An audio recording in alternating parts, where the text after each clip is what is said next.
Good morning, I am Dr. Karthik Raj. So this is going to be an academic video on foot and ankle examination for Edinburgh University. He is Mr. Kumar, a model patient for today. Hi Mr. Kumar, I am Dr. Karthik Raj. So I would like to examine your foot and ankle for academic purpose today. Are you fine with that? Okay, thank you so much. You can sit down here.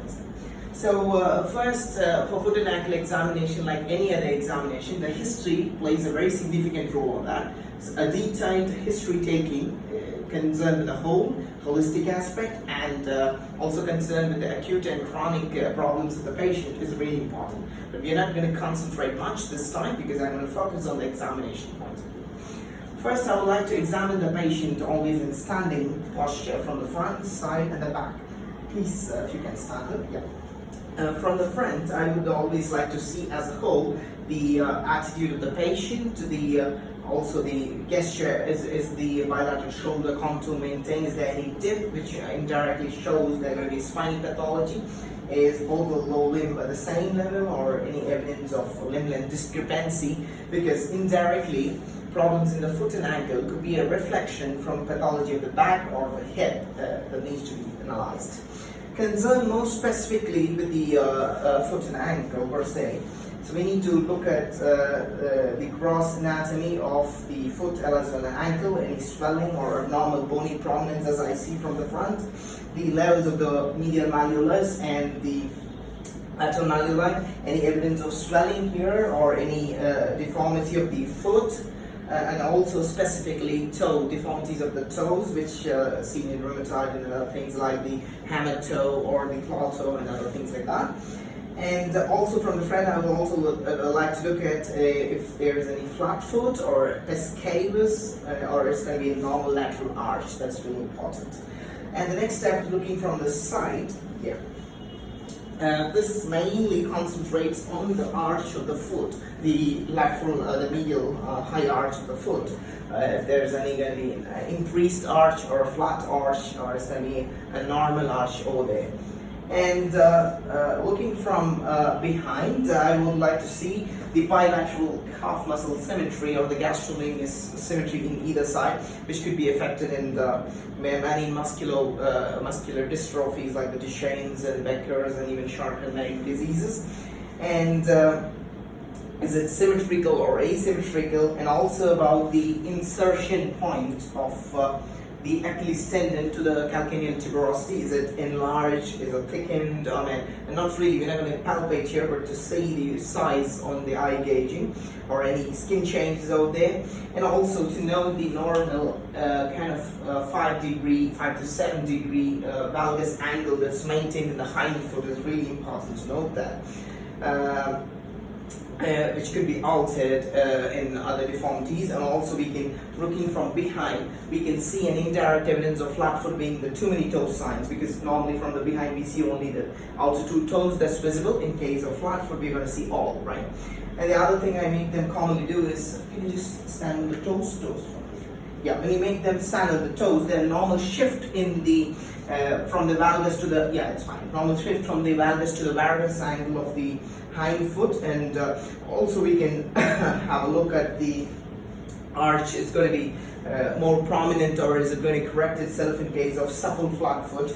And the next thing I would like to from front, please. Next thing I would like to do is to make him walk a few steps that I could clearly see. Yeah, you can come back on the gait of the patient, and also the foot progression angle. That's the angle that the foot makes with an imaginary vertical line drawn from the kind of midline. So is the foot progression angle symmetrical, and how does it change? So that's going to be the really important points that I have to look at. And is there any gross deformities of the tibia, external rotation deformities or anything of that sort? Even could be visualized. Ideally, it's good to expose the patient, which I forgot to tell at first, at least more than the knee joint. I think he should have worn a little shorter ones, but this is going to be more than enough on comfort of the patient to see that. And also that I stressed on first, back inspection is important here. So next thing, I would like to make him sit here so that we could go for much detailed examination. Yeah, I would like to sit here, please. So on this view, I can very clearly assess if there is any innate deformity of the leg, tibia vara or kind of tibia valga, and also the symmetrical, any evidence of muscle wasting here, there, and any deformities concerned with the knee and the extensor patellar complex here, and also any evidence of any swelling out here. And again, I usually start from proximal to this level.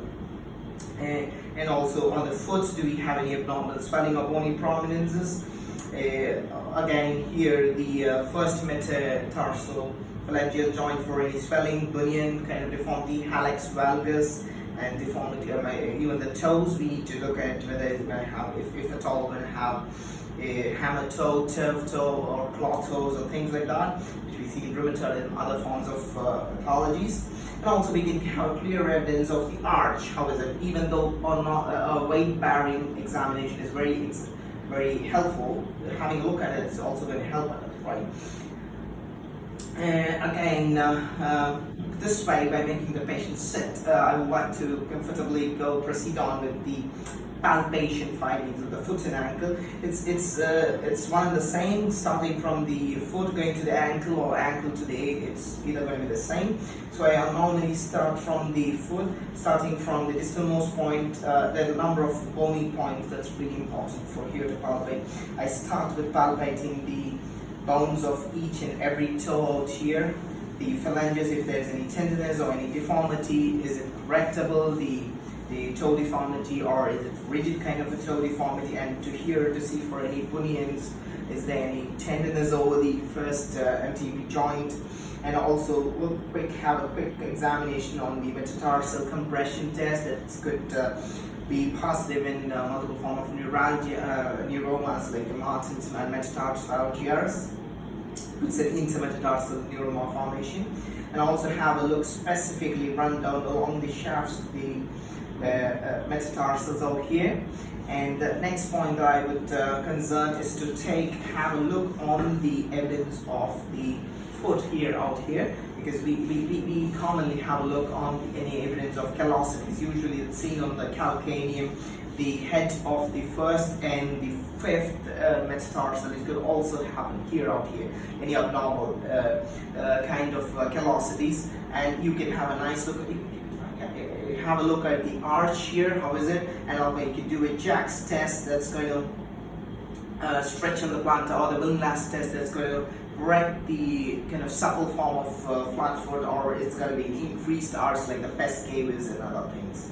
And examine for any bony tenderness over the tendon place attachment of the calcaneum. It shows evidence of retrocalcaneal bursitis, Hagelands, and multiple other pathologies. And the plantar fasciitis usually has tenderness at this point of the heel, especially here. And going on to the ankle point of view, we have two main bony prominences that need to be palpated. One is the lateral malleoli on the lateral aspect, and the medial annuli, medial aspect. And to appreciate the differences in the bony landmark, the medial malleoli is slightly proximal and anterior compared to the lateral malleoli, which is more behind and distal on this side. And quickly, we can also get hold of the talus, head and neck on the anterior aspect of ankle joint this way, and run down an examination of the tarsal bone, the navicular cuneiform, to look for any bony tenderness which could be seen in the osteonecrosis or the avascular necrosis of each of the tarsal bones that needs to be really taken into point in these cases. And I quickly see the ankle joint line tenderness, if at all any.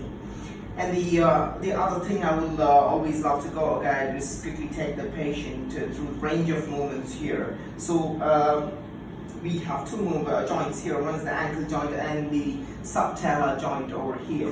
First, I would like to do a passive examination here, wherein I just stabilize this subtalar joint this way and take the patient across in dorsiflexion and plantar flexion, which will be a stable form of examining the ankle joint. And for examination of the subtalar joint, I lock the ankle joint in full dorsiflexion and take it for inversion and eversion, which is normally around 5 degrees on either side. And all range of movements is usually compared with the other normal side to be very specific, because the numbers are not really going to change in human biology. Yeah. This is going to be the range of movement of the subtalar and the ankle joints that I need to say. And the third thing is I will always like to measure for any linear discrepancy, the apparent and the true measurements from the hip, and also the bulk measurements of the muscles that I'm not really going to show that here. Especially for knowing the muscle bulk, I take a fixed point centimeter maximum bulk from the tibial tuberosity and use the same on the affected and the unaffected side, usually starting with the unaffected to the affected side. Third thing, going with the special examination. Again, I should have mentioned the point of tenderness for the ligaments, especially the medial side, the deltoid ligaments, and the lateral side. The three parts of the lateral collateral ligament commonly injured being the anterior talofibular ligament, which is going to be this point of tenderness here. On the special examination, and I would like to stress upon the anterior droid chest, which could be seen in cross kind of collateral injury causing anterior instability, wherein I stabilize the patient, the subtalar and the calcaneum here, and give an anterior thud from the tibia, so looking out for the anterior translation and compare it, it's going to be abnormal as compared to the other side of it, okay? And the other thing is to press for the trala tilt test, that's going to press upon the lateral collaterals in case of the varus test, and the medial collateral in case of varus test. Again, I do it in a similar way, with starting with plantar flexion first, which is going to test the anterior talofibular part of the, I think I should do on this side for camera, the anterior talofibular part of the lateral collateral ligament. So I take the plantar flexion so that the anterior talofibula gets aligned with the talar axis, and then give varus stress this way. If the patient is going to have pain and tenderness, a little bit of opening is going to show the collateral damage over there. And if I do the same maneuver in kind of a normal neutral position of the foot, it's going to test the calcaneofibular ligament, and if I'm going to do that in a bit of dorsiflexion, it's going to test the posterior talofibular ligament. And the same thing I do in neutral position and give kind of while there's stress here, it's going to test on the medial deltoid ligament of the ankle. And it's equally important to test the tendons around that, asking for flex the toes and to repeat the range of movements entirely actively.